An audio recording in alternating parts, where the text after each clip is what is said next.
you smell. Woohoo! Hi, welcome back, YouTubers. This is Aspie, obviously. Welcome to my channel. I'm about to be bringing out to you some more Autism Hygiene series, as well as some other series, hopefully leading up to Autism Awareness Month, that may be of benefit to you guys, and hopefully you can stick around for those, and if you're interested. For those of you who are new, I welcome you all. I'm AspieAnswers. I'm all about creating mental health and awareness, as well as sharing my life stories with Asperger's syndrome, as well as advocating and mentoring others around me, be it whatever it may be. So, as I said, this one's going to be an autism and also follow on, and hopefully in the next few pieces you'll enjoy this. So this one's autism and hygiene. So let's begin this. As we all know, okay, that when there's a lot of changes that's going on a lot, you know, be it whatever it may be, as I said in the prime example, maybe moving house or what have you, emotions will run high, obviously, as well as the hormones will start kicking in, basically, and we all go wild with our behaviours and whatnot, as well as on a state of overdrive. Wishing that there was a stop button for some of us, you know, when it comes down to, you know, our emotions and hormones racing around, right? This can pose a problem with when it comes to being clean and pleasant, and I want to share with my tips and advice who hopefully girls in some of this based on hygiene. But before I begin, I would like to say not all kids on the spectrum have problems with personal hygiene. Just as a bare note, but it's not unusual, especially those with less, you know, complex needs that are needed around. Some of the problems are physical and some are social, but don't forever worry, there are ways to deal with them both. So let's begin this. In the sensory for this, as we know, some people on the autism spectrum, keeping clean can be very overwhelming and surprisingly uncomfortable. Here are some of the common ones and solutions, hopefully, to share with you all today. So the problem is, for the first sensory problem, is touch. Some kids may have sensitive skin, or some may not want to be touched at all.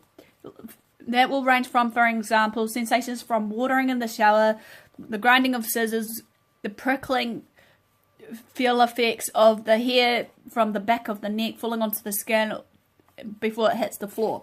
The solutions you could try is try running a bath, keep the temperature changes to a minimum, keep the room temp and water temp even, and perhaps warm up the towels around you so that they can keep warm or what have you. Another one is try 2-in-1 shampoo and conditioners to save time and the hassle of maybe them getting itchy skin or whatever, as well as reducing the amount of time for them to rub their scalp. Number 3 is goggles.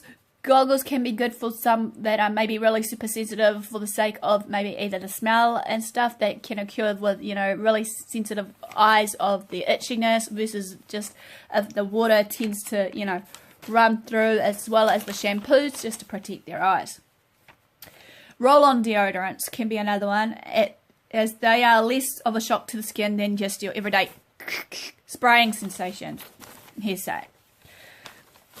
Electronic toothbrushes, or one with softer bristles, can be good. That will again save time, hopefully. And in saying this, that if they're sensitive to, you know, the feel of it in their mouth, whatnot, hopefully, and saying this, that you can make, you know, the daily routine of cleaning routine a bit more fun as well, be it brushing teeth, like with the electronic toothbrushes. I've seen some with timers, and some for kids, obviously, has some musical theme that they can relax to.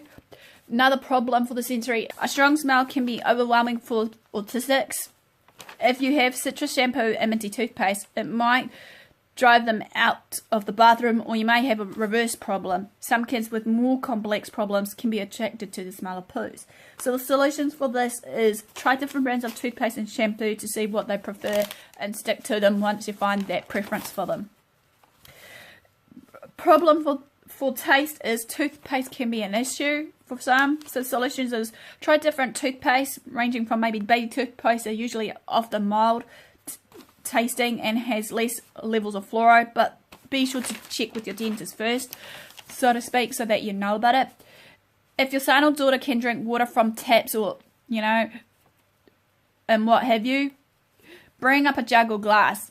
You can also try filtered or mineral water to see if it's any better if they don't. Problem, hearing. Might be hurting your son or daughter's ears, or they may love it and flood the bathroom, so they'll do the opposite. They might run away from it, or they might just enjoy that. They may also be upset by the sound of an electric razor or clippers. Solutions for this is run a bath or fill the sink and then maybe call to them when it's ready. Number 2, noise cancelling headsets if you need to run the water without you.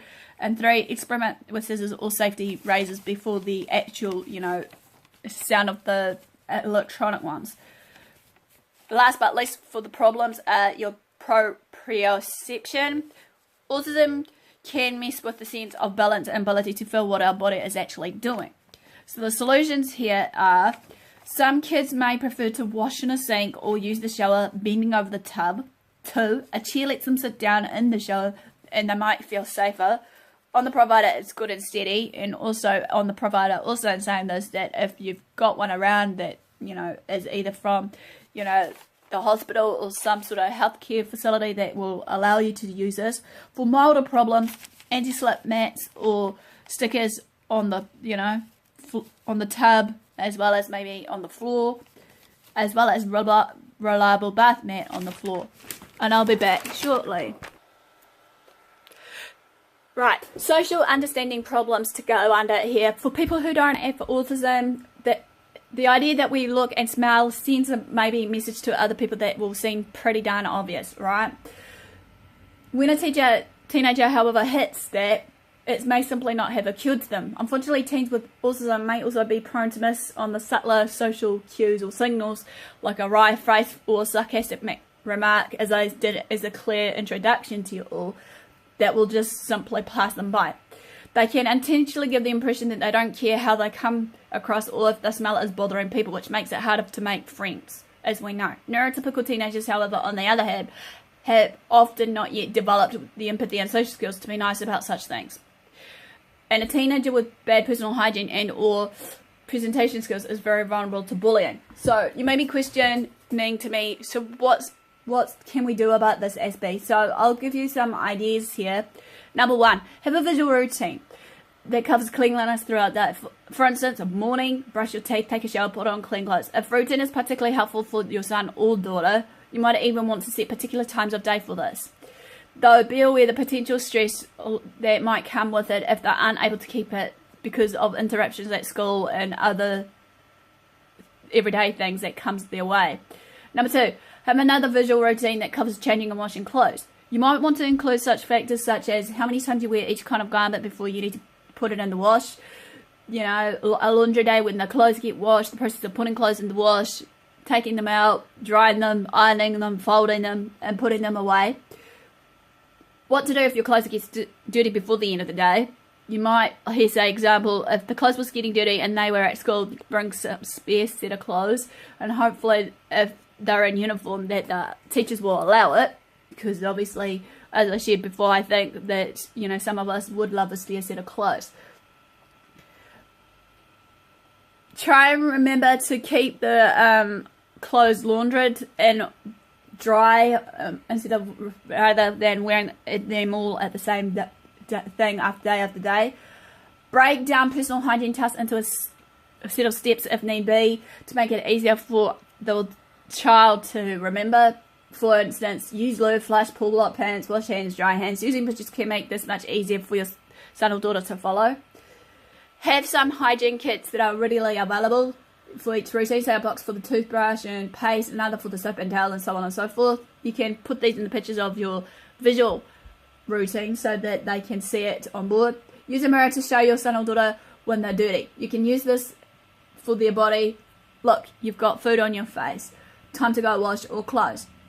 To change it into a clean one. You could also demonstrate how to do things. When it comes to do things like showering, it might be a bit more uncomfortable for your modesty, and you might prefer to have a same-sex partner or parent or carer to do this. It'd be easier for your kid to follow anyway when it comes to things like keeping their private parts clean. But there's one great thing about kids with autism is that they're not going to think you're weird or inappropriate for doing so. You might, however, want to explain to your family GP, social worker, or whoever you're working with that you're doing this just in case your son or daughter mentions it and someone gets the wrong impression. Set a timer so that cleaning and self-care don't get rushed or drawn out. When explaining the rules, don't forget to include other behaviours that might come under the heading of duty to potential bullies or predators in public. However, like passing gas, talking about peeing or pooping or taking off clothes in public, etc, etc, are all no-nos. Keep an eye out for sexual behaviours which might cause problems. Boys and girls with autism have feelings like everyone else, but don't always act upon them appropriately, since keeping their genitals clean is a hygiene issue. You can fold some of the sex ed into this hygiene ed. Here's say, no hands in pants and going to private places. Realistically, they are going to spend some time fooling around down there sometime. Pretty much everyone does this in their teens one way or the other, and the key thing is teaching them where's an appropriate and inappropriate place to do it. Talk to your son or daughter's school and see if they can arrange any helpful social skills training in saying this. I'm going to be basically, this ends this, I'm going to be basically breaking down now for this part that will come under hygiene, puberty, autism and puberty, hopefully in a female perspective, what to look out for in that, hopefully, before I do it in the male perspective.